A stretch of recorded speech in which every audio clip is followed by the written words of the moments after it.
Welcome back to Inside the Pride. I'm now joined by the head coach, Dan Campbell. And Coach, when you were finally able to take in your team's win against the Jets last Sunday, whether it was on the plane or at home, what came to your mind first about your team's performance? Well, I would say this, that it wasn't the cleanest performance we had, but we found a way to win against a very good opponent who was playing for a playoff spot. And man, our defense really won that game for us, particularly early, gave us an opportunity. The offense finishes off. So it was big. Your defense will have to show up against the 5-9 Carolina Panthers. Christmas Eve matchup coming up this Saturday. Defensive-wise, how do you make sure that Deontay Foreman, running back, who leads his team and stepped up when the Panthers traded Christian McCaffrey back in October, doesn't slip through the gaps? Yeah, that's well, it's a tall order. Now, I'll say this. Everything for us starts with our two big guys here, all right? And it's not them, but it's us. It's Mac and it's Bugs, because really they set the tone in the run game for us and the edge defenders. We got to do that against this guy.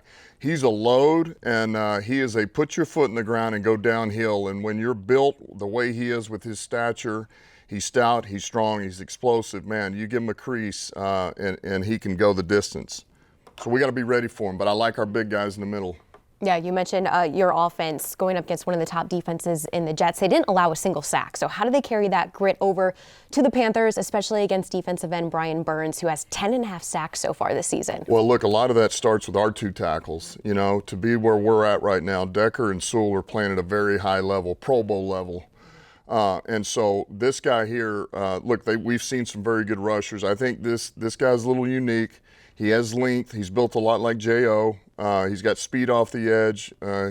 He can spin. He can dip. He's hitting the long arm here, but he does have power. So I think, man, look, we're going to have our hands full, but I like our matchup, and we may need to chip and nudge this guy a little bit so he didn't get off, because he's a good rusher. We've faced him a long time. I was in that division for a number of years.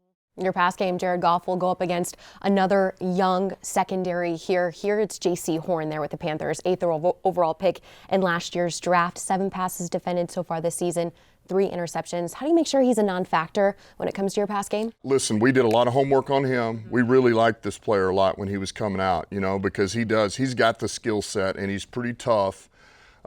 He's pretty feisty. He's got ball skills, and so there's a lot of things he can do here. I mean, really, this is his responsibility, but then he sloughs off, just reads the quarterback's eyes, comes up with a big pick here. So he's a good player, but, he is somebody I think we can challenge a little bit. You talked about how much growth your team experienced there against the Jets. You might not have seen them pull off that win a few weeks ago. What kind of growth do you need to see leading up to Saturday to make sure that your team can get another W on the road? I think the opponent we're getting ready to face is honestly very familiar to the Jets. I mean, there's a lot of similarities. They're going to run it. They're going to play really good defense, ball control. And I think for us it's we got to play a similar type game, but let's see if we cleaned up some of the things that happened to us last week. That's what I want to see. Like, the growth's got to be, man, that we did clean up some of these targets. We are making plays on the ball when it's up in the air. And then, hey, let's let the chips fall where they will. You win by one, you win by one. That's all that matters. We win this game.